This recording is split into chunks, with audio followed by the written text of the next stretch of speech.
Now, I can remember waking up this morning and police had raided the Crays, taken them in, taken half their firm in. Didn't come anywhere near me, nor Tony, nor Ronnie Bender or any. They weren't arrested, but all the rest were gathered in. So I thought, well, they ain't got nothing on them. But the thing that struck me was there was no reporting on finding that body in the car, you understand? It would have been all over the papers. Yeah. But it wasn't. But that's none of my business, you understand what I'm saying? I've done my part and I'm still doing my part. And I'm cruising along doing okay. And the next thing I know is I've got the old bill turn up.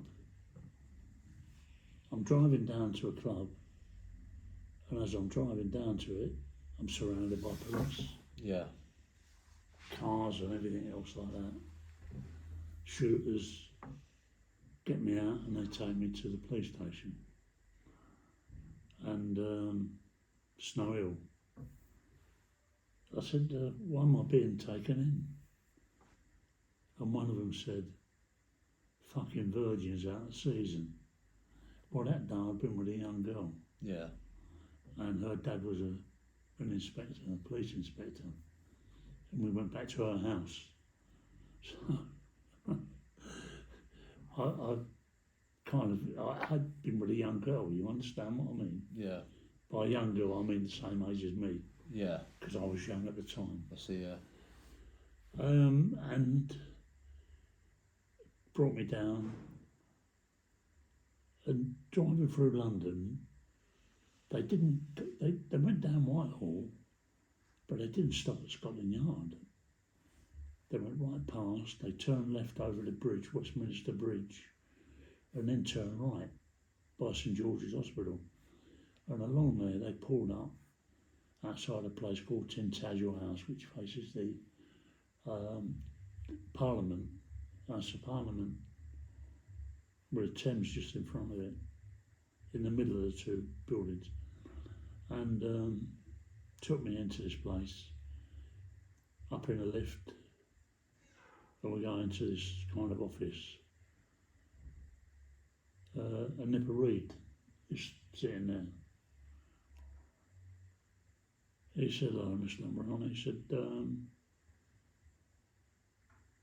I hope you can help us in our inquiry. I said, I don't know what you're talking about. And on the wall, they had a board like that, but photographs of all the firm, of Jad Hanavi, of George Cornell, of different people involved in what they thought. Yeah. The Mitchell had all that kind of stuff on a big blackboard. Photographs, names, graphs, everything. And it was like looking at a board that somebody was doing mathematics on, you understand what I'm saying? Subtracting, taking away, adding and all the rest of it. Yeah. And so I looked and I thought, what's going on here? Yeah, you understand very what I'm confusing. saying? Yeah. It's they've got everybody by the look of it. Yeah. And then Nipper Reed said to me, look, we know you had nothing to do with this. Tell us about it. I said, I don't know what you're talking about. He said, the McVitie murder. No, I said, I don't know what you're talking about. I'm living up in Birmingham. He said, well, to tell the truth, he said, we knew nothing about you. You didn't exist. And there was no trace of you anywhere. But we do have it now, that you went to a party and you left. You weren't there when the murder was committed. Yeah. So tell us about it. And I give you my word that neither you nor your brother We'll get or any of your family will be touched. Yeah. I said, I don't know what you're talking about. Remember, I've come through years and years of imprisonment. Yeah. I've come through years and years and years of approved school, Borstal, University of Crime. So you know how the game works. Yeah. I know what works. Yeah. I know people wouldn't drop me in it, so I'm not going to drop anybody in it. Yeah. Because I don't know anything else but crime. Yeah. It's the way I'm going to make enough to go straight. Yeah. Do you understand me? I see. Yeah. That's the way I saw it. It wasn't like, oh, I'm going to go and do this and forget, that's it. No, I was going to stay in crime until I made enough money. To leave that, yeah. Leave that life behind, yeah. And I can leave that book life behind. I can change my life totally and completely. Yeah. That was what I planned. But what I couldn't understand was why people like the Crays didn't sit in an office like we're sitting in now I see, yeah. and have a board meeting and talk about things and develop things and all the rest of it. Yeah. Didn't do nothing like that. So no professionalism. There was no anything, professionalism. You understand what I'm saying? That people today think there was. Yeah. Think that there were these kind of very clever people Yeah, couldn't be far from the truth. that couldn't be further from the truth. Yeah. You understand what I'm saying? It was madness out of control due to drink, due to drugs, Yeah. medication, all that kind of stuff. And another factor was speed. Yeah. Predadin, dextrodin. Yeah. That was the drug of the day. You understand which meant it meant you didn't go to sleep. You kept going. Reggie was taking them like they were like sweeties. Yeah. Ronnie wasn't taking his medicine, so it weren't controlling him and calming him down. He was out of hand. He was out of control. Yeah. Out of his mind, yeah. Out of his mind. So all in all, what you've got is a development that turns into a bloody nightmare. Yeah. So, okay, so what have you got? Now, you've got Nipper Reid offering me everything. Why? Because I could be a more credible witness than what he's already got. Yeah. Because the people he's got are already up to their eyes in it. Ronnie Hart actually brought the knife. Yeah. Jack wouldn't have died if he hadn't have given the knife. You understand what I'm saying? Yeah, they might have had a punch up and that would have But been Ronnie Hart was their cousin. Yeah. Then you had other people that were involved in different aspects of things that were kind of An accessory. accessories. You understand what I'm saying? Yeah. So I wasn't even there when it happened, but I had been there. You understand what I'm saying? Previous, so I had an idea, or I knew What could have happened. what could have happened. Yeah. But you didn't know the full. I didn't know the truth, full yeah. story, Yeah. so I stuck to the old rules. Say nothing. You understand what I mean? Because anything, even if I defend myself, I drop them in it. Yeah. The party did not happen. There is nobody. So there is nobody because someone was professional enough to move it away from the area, Yeah. although it be in the wrong area. You understand me? Yeah. So, what happens? He gives me his card, Nipper Reid, give me a call, and he said, I can help you. I promise you, I can help you. You will do no imprisonment time, and we'll help you as much as we can.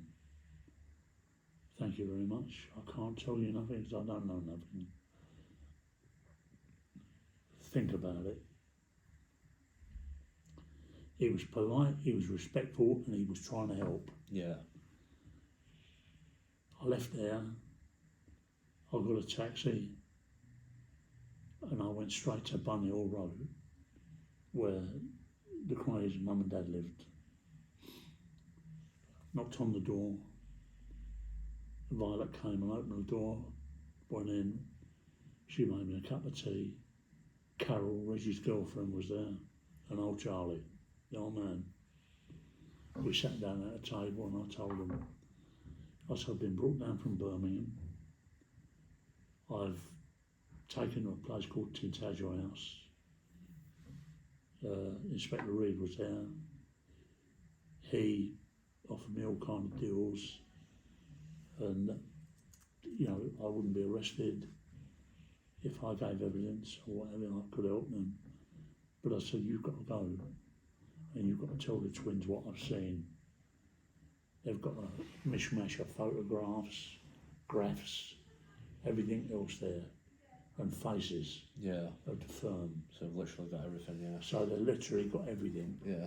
And this is not going to go away. It's, you know, The they're in monster, custody Yeah. and they're going to keep them there. Violet says to me, Chris, please, she said, don't desert them. She said, everybody else has. All their friends have walked away from them. Please, come with us and tell them. I said, Violet, I can't do that. Be the worst move I ever make if I go to Brixton with you. Please, Chris, we're going today. Come with us and tell them everybody's walked away, walked out on them. There's nobody, no friends. You know, This is literally the crazy word against the. That's right. Yeah. I looked at her and I could hear a mother crying for her sons. And I thought about my own mother who had passed away. She'd probably do the same as Violet did, you understand? Please help, Chris. No, definitely, yeah. So I couldn't walk away and did the stupidest thing ever and went to Brixton with her. I go to Brixton, sign in on a moody name. Charlie Cray sees me in the visiting room. He's behind a barrier with just glass. He looks, he sees me, he goes, puts his hand up to his head and shakes his head like that. Shouldn't be here. Yeah. You understand what I'm saying? I see them. Chris, it's great to see you. Great. Thanks, top man, for being here. Letting us know, keeping us up to spec about what's happening and all the rest of it. Don't worry, we've got it all under control. And I thought, have you? Not what I've seen. Yeah. You understand? And then, thank you so much, Chris. Thank you very much for marking our card. It's all right. Stay cool and that. So anyway, I'll go. They love their mum. But I got a picture of their mum, Carol, and old Charlie, walking out of prison, and they've all got tissue in there, or they've all got handkerchiefs in their hand. The tears were flowing, you understand what I'm saying? If you really love somebody, you don't want to see them cry. No. You understand what I mean? This was something that no need to have happened. It was total madness. It was something they could not get away with. Did they care? No. Because they did it anyway. That's it, yeah. They loved their mum. They loved their brother, but their brother went into prison for 10 years. He didn't do nothing. He did not raise a finger. Bloody hell. 10 years. Freddie Foreman didn't do nothing. Didn't raise a finger. 10 years. Bloody hell. Me, I didn't raise a finger. What did I get? 15. 15. And I did 15. Yeah. They say in the boxing, when you get in there and you do 15 rounds, it's over in an evening. 15 years, 365 days in a year. Yeah. You understand? All the hours and minutes that you've missed. Do that 15 years. You understand what I mean? Not an easy day. Oh, no, of course not. You Yeah. understand? There is no joy, there is no peace. There's only torment, agony, grief, pain, distress, loss. I lost the most beautiful soul in this world when I went into prison.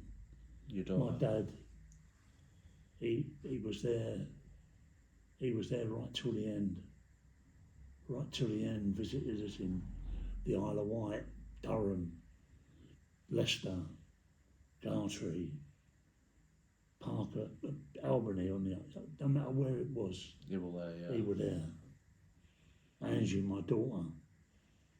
You understand what I mean? How could I ever repay her for the years So you missed, yeah. that I missed? Yeah. Was I there when she came out of school? Did I do the school run? Did I hug her when she was crying? That's it, all them Was precious I there years. to listen to her when she was distressed? No, I weren't. No, I was not. And then, further to that, Ronnie Bender and his 3 boys broke his heart. Yeah. You understand what I mean? Being away from his wife, being away from his children. How long did Ronnie Bender get? 20. 20. Bloody Yeah. hell. 20. Tony from away for his son and his daughter. Yeah, 15 as well. David and Karen. And Pat have to travel up to jails all over this country. She waited 15. Bloody hell. So all the good people Yeah. finished up in the shit. Yeah, they did, yeah. So it wasn't just the craze that went down, it were all the families. And It was all the other people, families yeah. and everybody else went down as well. Yeah, They didn't have any children. yeah, You understand what I mean? They could have took it. yeah. You understand what I Yeah, mean? they were going to serve it anyway, so Yeah. they should have took it, yeah. Hands up. These people didn't have nothing to do with it. We did it. Yeah, We lost it. We didn't know we were going to do it. Just happened. yeah, You understand what I mean? It's just, it was madness. We were just wrecked, really. I lost my daughter, my wife. You know, Ronnie wasn't taking his medication, and we just lost it that's entirely. it. And That was something that could have been said. the thing as well is they could have even been given shorter sentences as well if That's they played right, under and mental health. it would have happened. Yeah. But then I come away from visiting Violet, visiting the Crays. I go home, go back to Birmingham. I'm back there about a week, and I'm going down to a club called the Elbow Room. They blocked the road off. The police there with shooters and everything else like that. And they take me down to Tid's Azure House again. Nipper Reid said, I gave you every opportunity to cover your arse and get yourself out of this. But you've not taken. Now, do you take it now? Tell me the truth, what went on. I said, I don't know what you're talking about. Maybe you murdered. I don't know. I weren't there and I know nothing about it. So I heard he was over in South London, living over there. Oh yeah, do you really?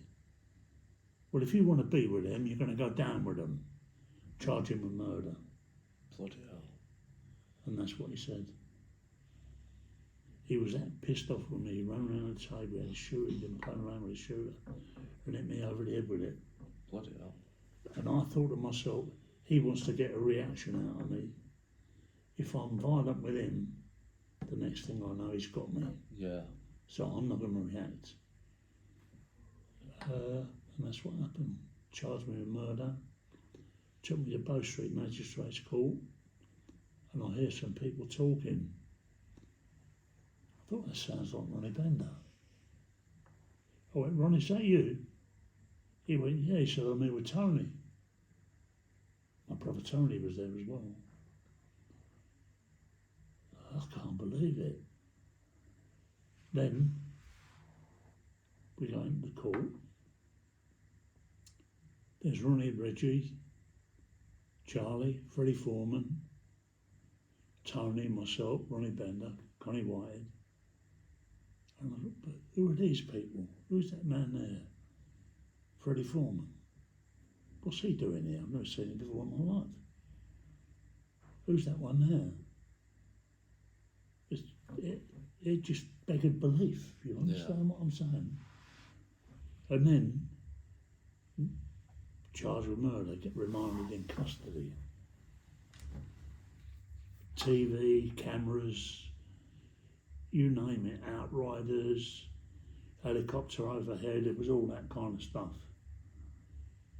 Took Tony, Ronnie, Reggie, Freddie, Charlie to Brixton. Me and Ronnie Bender, they sent to Wandsworth. So, now it all begins. We had one more appearance at Bow Street Magistrates Court, and then we're sent to the Old Bailey. But what they do, they joined two murder cases together. So you got, the only way they could get a real conviction was if they joined the two together. And how can I put it? They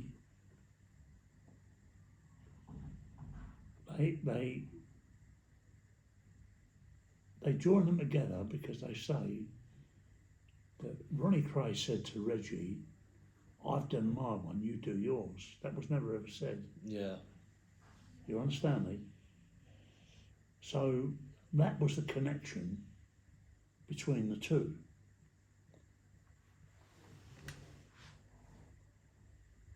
Tony, Ronnie Bender, myself, Connie Whitehead, Johnny Barry, had nothing at all to do with the Cornell murder. You understand what I'm saying? Yeah. We never knew about it. We were never ever mentioned in it. There was nothing to do with us. Give me them 2 bottles over there, please. Yeah. No, over there. Yeah.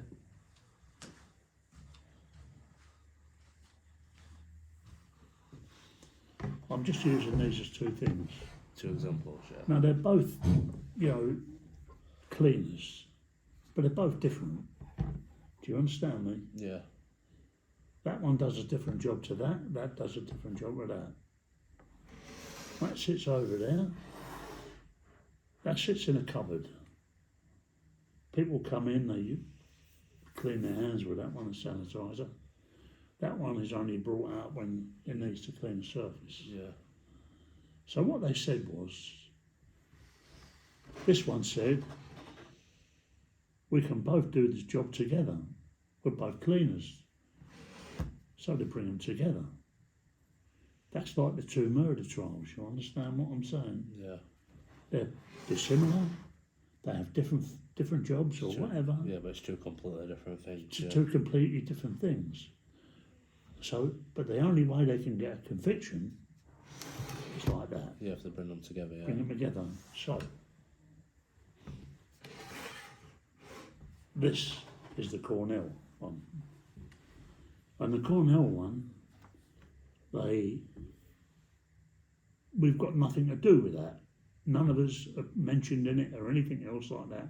But we've got to sit in the dock with the people who are convicted, who are being dealt with for the Cornell murder trial.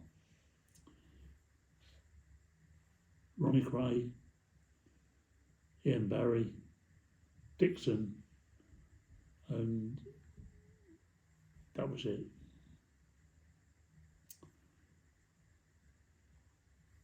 Then the witnesses got up.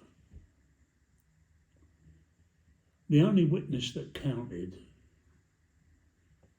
and got the conviction in that was the barmaid. Because she came on, you couldn't help but listen to her. The way she spoke, it was profound. It was something you could understand. You stressed her pain, her distress, threatening to take her children away, everything else like that. And so she changed her story of once she'd seen nothing to she'd seen everything. Bloody hell. And that's where the jury decided To listen to her. to listen to her. She was the one who convicted everybody. Because you convict them, you've got to convict them. Yeah. You understand me? In the dock with us was a man called Ian Barry. I tell you, Ian Barry was a bit of a hero. He was a regular soldier. He was in the tank. The tank set on fire. He got badly burnt. But he was one of the nicest men you could possibly meet, a decent human being. He didn't know Ronnie Cray was going to kill somebody, he thought it was a frightener. Yeah. But he got life with a recommended 20 years. Bloody hell. So we're talking about another regular soldier Yeah. a decent man Nothing to do with this. who just wanted a job, driving Ronnie Cray about or whatever, and he gets involved in a murder trial. You understand what I'm saying? Yeah, so another innocent life. So, and he finishes up. His life is ruined. And he did the 20 years. Bloody hell. Couldn't make him out a nicer person. Dickinson, who was the driver when they went to the Blind Beggar, he didn't serve a day in prison because he turned Queen's evidence. Albert Donahue turned Queen's evidence. Ronnie Hart turned Queen's evidence. The one who gave Richie the knife that killed McVie. Bloody hell. But the thing was, each one of them did it for a purpose. Because the twins had turned round and said to Albert Donahue, you take the Cornell. Dixon, you take the Cornell as well. Hart, you take the McVie. And we'll take the long firm, we'll take the other things. We'll take the other, bits and pieces, the protection and all the rest of it. Yeah. So they decided they didn't want to take nothing. They put their families first and jumped out of the boat. Yeah. You understand what I'm saying? Yeah. So that was the evidence. So then you've got this. We get in the dock. Up gets Ronnie Hart. Challenged. He's not believed. He's not believable. He's done a deal. You understand what I'm saying? Up jumps the Barry brother. He's done a deal because he's got out of it altogether. The Tills weren't even there, knew nothing about it. There was nobody, nothing could convict on the McVie murder. You understand what I'm saying? Because everybody was fighting to get themselves out. Yeah. So we sat through one of the longest criminal trials or murder trials in British history. We had guns. It was like being in front of a firing squad. Bloody hell. There was no way we could get out of it. You understand what I mean? We were convicted when that barmaid got up and gave her evidence. Yeah. You understand? She did not point a finger at me, Ronnie Bender, Tony, Or Freddie, yeah. or anybody. You understand what I'm saying? What they did, what she did, was brought that to a conclusion. But because we were sitting in the dock with them, we went down as well. Do you understand what I'm saying? So, yeah. So, we all go down. We go back to the prisons. We're there for another week. Then we go back to the Old Bailey for sentencing. We're all in the same cell. Ronnie Cray goes up. Life and 30 years. Reggie Cray goes up. Life and 30 years. Ronnie Bender goes up. Life and 20 years. Ian Barry. Life and 20 years. Tony. Life and 15. Me, life and 15.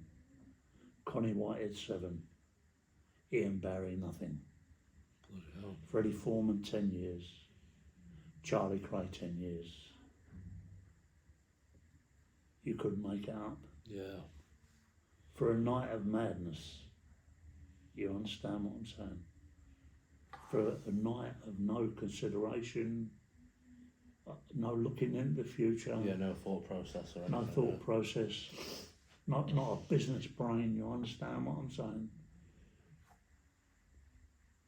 Professionalism, was that professionalism? No. No, it wasn't. Was that mafia-like? No. No, it wasn't. You understand what I'm saying? So the whole world collapsed. Now we're in hell. They put us into maximum security prisons where you've got the train robbers, you've got Richardsons, you've got the bank robbers, you've got all the top criminals in wings. There's Parkhurst, there's Chelmsford, there's Leicester, which is called the Submarine, there's Durham E-Wing. There was only 4. And in each one of them was 8 men. So we're talking about 32 men. Yeah. You understand what I'm saying? Who were considered to be the top criminals in England. And Durham, when we were up there, they said that these people are so dangerous, they're so connected, that they could get a chieftain tank and come through the walls of this jail and get these people out. We have to be on our guard. That was what the Chief Constable of Durham said. What was it like in there? It was incredible to be there and be with these people. And they were educated. I didn't see, they weren't bullies or anything like that. They were considerate. They were caring. What they did for their families. Yeah. You understand what I mean? You couldn't have met a more decent man than Bruce Reynolds. You couldn't have met a better man than Charlie Richardson. You couldn't have, and people think they were the worst people who walked on earth. Yeah. But I'm telling the truth. I saw proper decency. They cared about their families, Yeah. their children and everything else. And if you say, well, if they cared about them that much, why did they do what they did? They did what they did to make a better life for them. Yeah, to make ends meet. They sacrificed their life to make a better life for their children. If you look at their children, like look at mine, prison is something that they've never got involved in. Have you been to prison? No, you haven't. No. Have you been to any institution? No. No, you haven't. But what do? Do you work hard? Yeah, work hard, yeah. Yeah, Work hard you for do, my yeah. money, yeah. That's right, and you've always done that. Yeah. Are you with a decent lady? Yeah. You are, you're in a good relationship. Yeah. That's what makes me proud. That makes me, if I've been part of the development of that, then everything I've ever done with you, Charlie's worth it. Oh, 100%, yeah. You understand what I'm saying? Yeah, and like with stuff like you've done in the past, like you might have made the odd mistake and stuff, you've taught us how to avoid that and how to... That's really what I wanted to do. Yeah. That's the most important thing. Yeah. But you see, the other thing as well, when you kind of consider it, then you've got the years spent in prison, and you look around and you kind of find interests.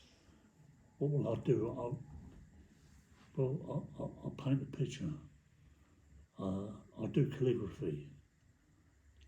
I'll read literature. Yeah. I'll go to different classes and all that kind of thing. I can remember in Durham, they said, "Come on, Chris, come in. We've got this. They're doing a talk. These people from the University of Durham, they're quite, instructive in what they're talking about." And I thought, do I really want to go? But if it's good enough for Bruce Reynolds and Charlie Richardson and other people like that, it's good enough for me. Because there's a saying that Bruce Reynolds said, "Bruce, how do you get through this?" He said, "Watch what the clever ones are doing and do likewise." And that applies to any walk of life. No, it does, yeah. You understand? So you learn, yeah. The people who really make something in this world are the people who go out and find a job and work hard. Start at the bottom and work your way up. Have some vision. See a future. See that you have the power to create something, and you can. Yeah. It might be laying a pathway. It may be sort of like digging a hole. It could be absolutely anything. Washing a toilet. Yeah, or cutting grass, yeah. Cutting grass. It could be absolutely anything. But get off your arse and do something. That's it, yeah. If you want to earn some money, if you want to put something away, don't sit in a cell fiddling your fingers and thinking, well, what do I do now?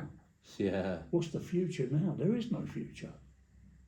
All you've got around you is four walls. That's it, yeah. You can't see the sea. You can't see the sky. You can't see acts of kind of generosity or kindness or anything else.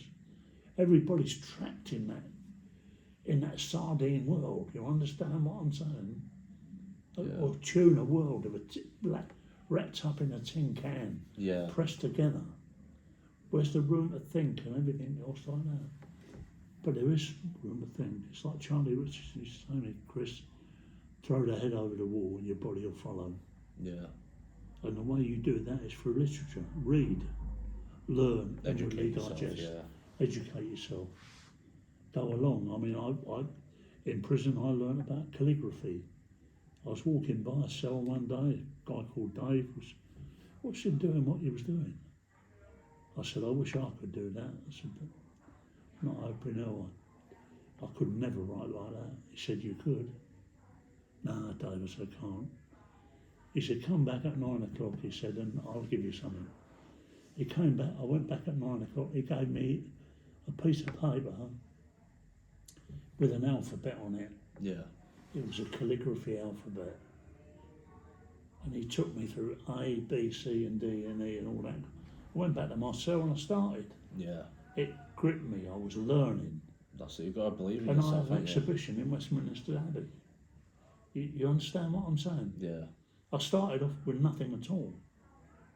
And now I started off with a bit of paper and a pen and colouring, and I learned to do, it's creative. Yeah. Then another thing came along. A friend of mine said, you really should do a sitting guilds. What I want to do a sitting guilds for. I thought he went, do it.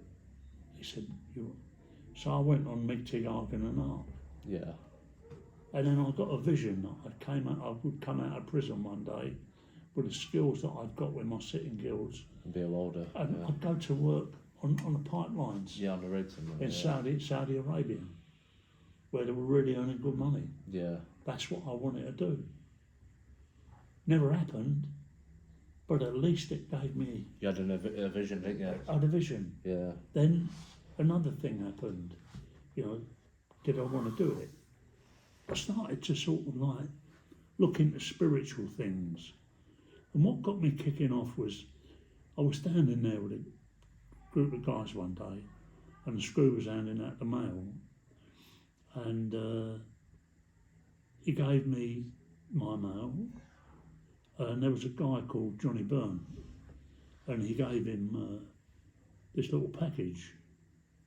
And he opened the package, there was a book in the package, and he picked it up and he threw it on the floor. He went, what do I want that shit for? She's always sending me stuff that I don't want, I don't read. I picked it up and I looked at it, I said, would you mind if I read it? He went, no, Chris, you can have it. It was one of the books that I'd never ever read, never knew about, and it was called The Prophet by a man called Khalil Gibran. Yeah. It opened my eyes. It taught me about so many things because the guy broke things down into subjects and it was a worldwide bestseller. And Reggie Cray wrote in one of his things that it was the book that kind of encouraged him to move forward, to leave that walk of life behind. You understand what I'm saying? And today I brought that book up for you. Yeah. And you've got it in the car. I have, yeah. And I'd love you to read it. Oh, I will do, yeah. And then you tell me what I think of my what you think about it. You understand what I mean? What things have touched you deeply? Yeah. Rather than kind of like, give me a picture of the whole book. I read that part. That really means something to me. I've learned something there. And that's a great encouragement. Yeah. So I got through the prison sentence quite well for the first period, and then I'd done about 7 years, And I still weren't dealing with it properly because I couldn't justify the sentence Yeah. in my mind. Yeah, it's couldn't So tell, yeah. I was always tormented by it. What am I doing this sentence for? I've done nothing wrong, I've not killed anybody. yeah. I didn't want to kill anybody, you understand what I'm saying? When I went out that night, there was nothing in my head that wanted to do that. And so I thought, end it. Beat the system, because the system is torturing you. There isn't a day go by where you don't look back and regret, that you don't look back with pain, disappointment in yourself and your decisions and everything else like that. End it. And my blood would be running cold one minute and boiling the next. And there was this battle going on inside of me. And it was going on for quite some considerable time. And I couldn't handle it. I thought, get your mind off of it. This is insane. If I screwed a walk through the door, I would have killed him to justify myself being there. Yeah.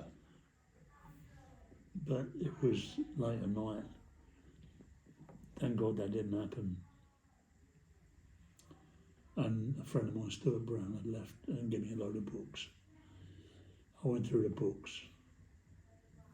Crime, history, autobiographies, and what have you. I've come across a Bible. I'd never read one. Never had one even. And the only one I ever had, I used to rip pages out to roll cigarettes up because of very thin paper, Yeah. like cigarette paper. And so it just did nothing for me. But I thought, people have climbed mountains. They've been through dreadful scenarios. They've faced such evil that is unimaginable, and suffering and pain, and yet this is the book that's gotten through. This is the book that they've stood on. They've had faith, they've had courage, they've had determination, So you thought they've yeah, had that's got- strength, Yeah. and that's what I need. Yeah. And if they found it, why can't I? So I got the book, and I lay down in bed, and it would be maybe 3 o'clock in the morning. And I lay there like that with the Bible underneath my head like that. Nothing happened. It didn't do nothing. Nothing. I thought the thoughts might flow into my head. They didn't. So I got it, and I just put it down there. I fell asleep, and I woke up in the morning, and that book changed my life. Bloody hell. Just changed your whole outlook on life and everything. Yeah. Yeah. I opened it, and it was like opening a door into another world. I'd never had one before. And I read the book of Proverbs, and it was like my father would have spoken to me. You understand what I mean? If I'd have listened to him. My father may no longer have been with me, but he was with me. There were so many things that book opened up for me, a different perspective on life. I saw things from other people's point of view rather than my own. Yeah. Because sometimes your vision can be blind. But it just opened my vision to a much wider extent. So yeah, that was things that developed. And then I came out of prison.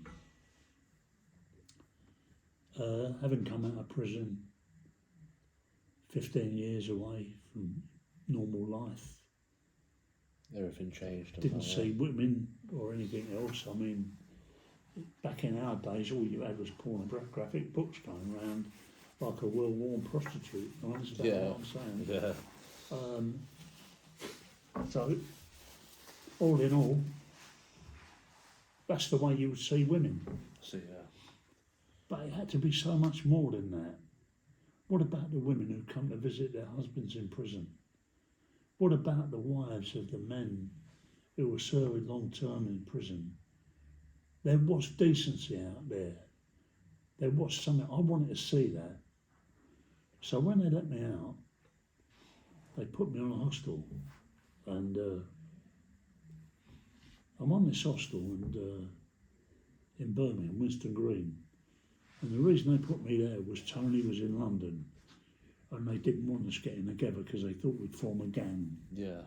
That was their thinking. You understand what I'm saying? Yeah, they thought you'd go back to your old life. That's right. So they separated us. Yeah. So I was in Winston Green, and I can remember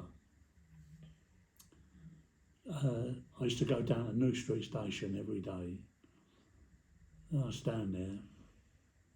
There was a coffee shop there. I used to go in there, have a cup of coffee, and come out. And I'd look at people. I was people watching, and I see mothers and fathers picking their kids up from the station. I see young people coming out holding hands. They've just done something together. You understand what I mean? They'd enjoyed some journey or whatever. I saw families together. I saw individuals, smart, holding themselves up. You understand what I'm saying?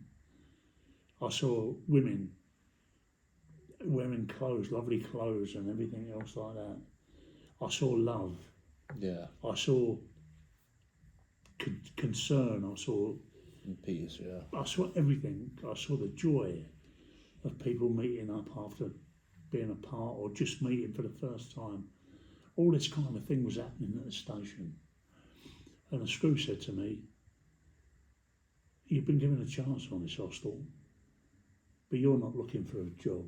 You're out meeting your gangster friends. And so we're giving you a chance. You either get a job or you go back behind the wall." Bloody hell. Well, there was a guy who skipped the hostel, and he had a job working on a building site. And I said to him, the guy who split the hostel, I said, "Is he coming back on the hostel?" He went, "No, he's not." So I said, "Well, there must be a job there. Why don't you take me down for that?" He said, "You're joking." He said, "You work on a building site?" I said, "Yeah, I work on a building site." Anyway, he took me down there, and he went into the office first. It was called C&E Roofing. And he went into the, He went into the office first, spoke to the guy, the manager, and then he came out with the manager. And the manager, I knew the screw had like put me down. Well, he's running a farm and I was that and the other. And they came out, he said, "Tell me," he said, "have you ever raped anybody?" I said, "No, I haven't." "You ever interfered with a child?" I said, "No, I haven't." He said, "You ever mugged an old lady or an old gentleman?" I said, "No, I haven't." He said, "Right," he said, "you start Monday." Bloody hell. That's all he wanted to know. So, told me to meet, I had to go and meet this foreman, Gary, and I went and met him, and he gave me a job. And I was working with this other guy, but the other guy was, all he wanted to do was talk about what a big villain he was and all the rest of it, and I couldn't be with him. Yeah. So I said, "Look, I'd rather work with somebody else or work on my own." He said, "Well, he's the only person."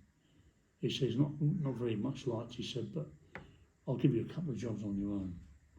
So he took me round to this, round this house.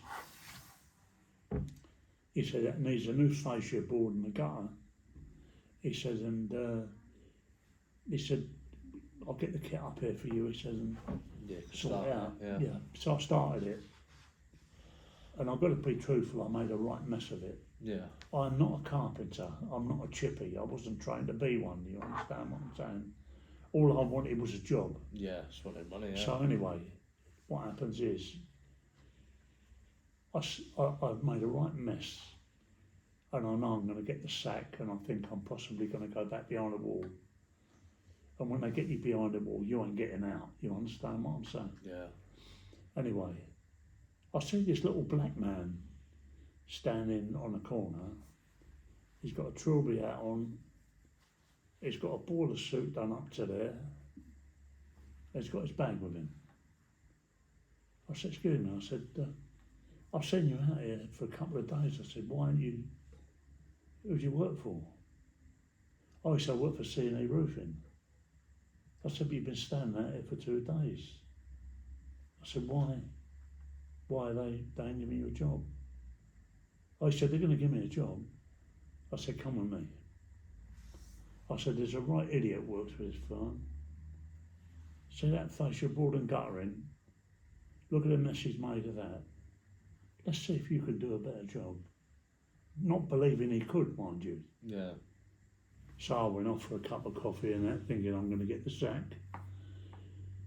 About an hour later, I'll come back. I look at it, he's done the most perfect job.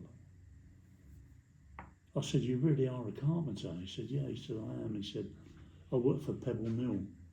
I used to do the scenery there and all the rest of it, TV studios. Yeah. He said, any important work, they let me do it. I got made redundant. So I said, I'm going to tell you the truth. What's your name? He said, Joe. I said, Joe, you're black. I said, and I'm a prisoner. Yeah. Ex-prisoner. They've let me out.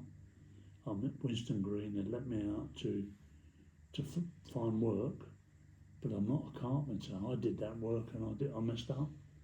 I'm lost. I said, but I am the best labourer you will ever meet. Can we work together? And he looked at me for quite some time. And he said, yeah, we can. And my dad died while I was in prison. And it was like I found my dad again. I get a bit choked up when I think about it. Joe. You said a good connection, yeah. He was such a lovely guy, you understand what I'm saying? And I'd have been in hell if that hadn't been for him. And him and I worked together. And it got so that everybody liked him. You understand what I mean? He was genuine. And I remember one day I said, look, Joe, see all these Welsh blue slates? I can get 50 pence each for them. He said, Chris, no. We do not steal from the boss. I said, but we're just throwing them away. It don't matter, they're not ours. He was a really good Christian man, you understand what I'm saying? And then another time I said to him, I said, Joe, I said, look, I'll get a chainsaw. We can go on piecework and we can go through with these beams and we can do things so fast and we can earn good money. He went, we're craftsmen, we're not butchers. Yeah. You understand what I'm saying? And that's always stood with me. And him and I, we like father and son. And he took me down to Shabeen and I did the reggae music and all the rest of it, and his friends, and it made me really welcome, and his family, and it's just the most amazing thing. And then we got through it, and it came the time when I'd done my time on the hostel, and I went to see him, and he just threw his arms. He said, Chris, he said, I'm going to miss you, he said. And I said, Joe, I wouldn't have got through without you. Without your skills, knowledge and decency, it would have been impossible. And I want you to say thanks. That's why I've come this morning, before I leave the hostel for good. And I wish I could stay, because the company turned around and said, stay with us. Yeah. Because they loved us together, you understand what I'm saying? Yes, yeah, worked well together. You understand what I mean? Yeah. A black man who couldn't get a job, Yeah. and an ex-con, yeah. ex-con that couldn't do the job. Yeah. But put us together. Yeah, and you made it work. Made it work. Yeah. And they took us off the heavy duty work and gave us all the nice work, the trellis work and stuff like that. Yeah. If there's specialist jobs needed doing, they gave them to me and Joe. Bloody hell. And we got our wages. Yeah. I gave mine to the prison, they gave me so much back for a week, but invested the rest for me. And Joe was able to take care of his family. Individually, we couldn't have done it. You understand what I'm saying? And everybody respected him, everybody, and I was proud of that. because he deserved respect. Yeah, just a good man. Colour never came into it, you understand what I mean? And he shouldn't do either. No, the decency of the man came through, you understand what I mean? He was a man. Forget about this lives matter, that lives matter, all lives matter. That's it, yeah. No, you're right. And so, yeah, that was it. And then I came down to Banbury. I'd met a girl while I was away called Jenny, and that was another thing. That came out of the blue. It seemed good things happened for me. You understand what I mean? I was following the book. I was following the rule book.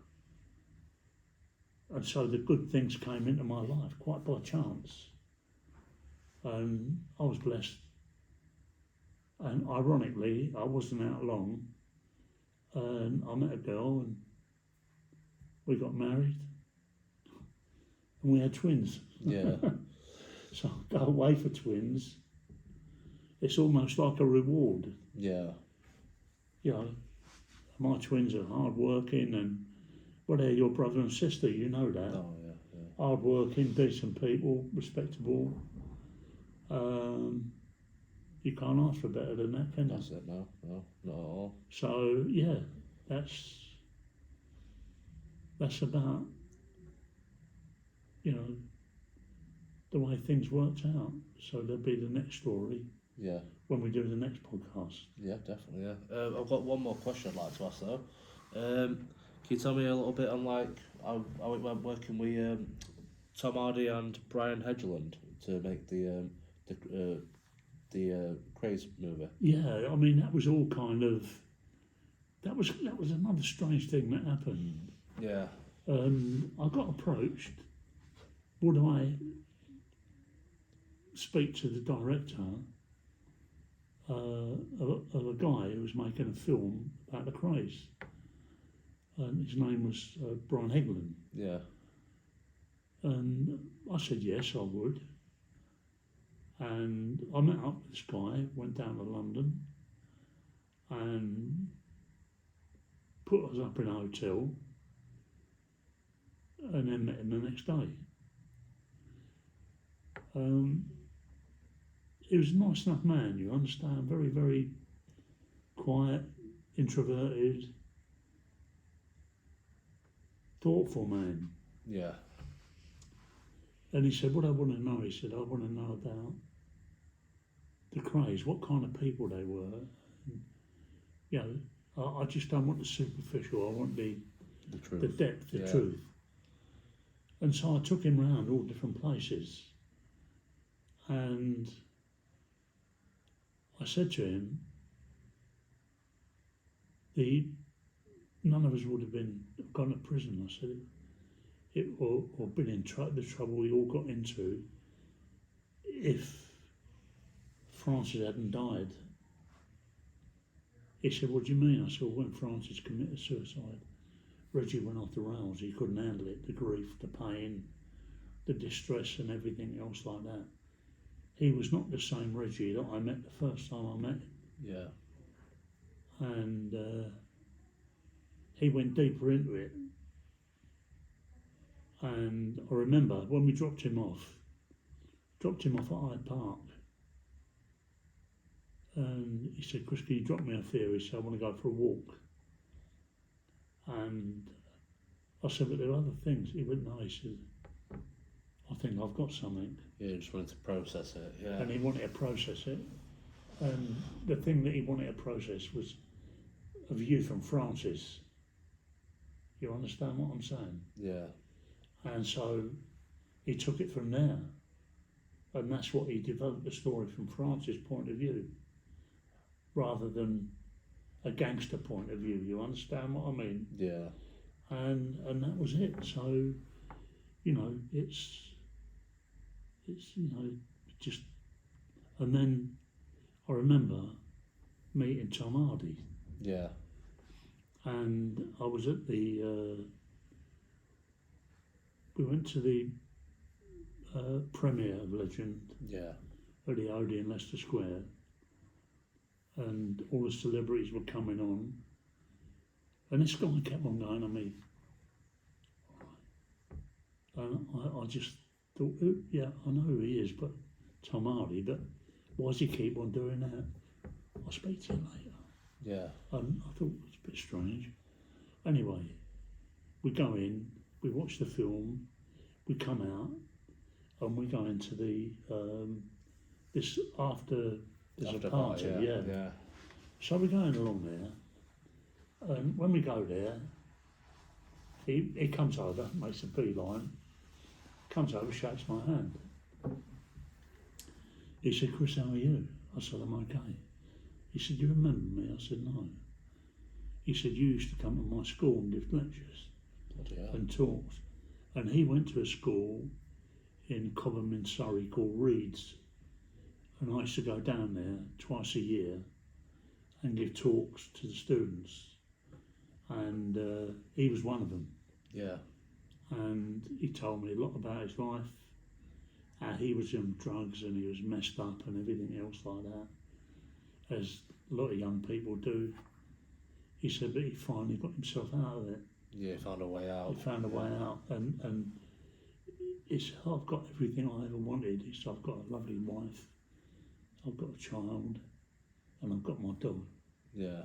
And I've got a home. He said, they're the most important things in my life. He said, fame will last however long it lasts. That's it, yeah. But it doesn't last forever. Oh, no. He said, this is what I'm doing now. I've done the best I can. He said, but yeah, he said, I used to enjoy listening to you when you gave your talks. So that was great. That was great, really. It was a bit surprised. Oh, definitely, yeah. And he was really, really nice. You know, he Yeah. gave his time, conversations, and all that kind of stuff. His dad was there as well, and his dad had, you know, very nice man. Yeah, so he was a man who sorted himself out. Yeah. So yeah, that's it. Any other questions?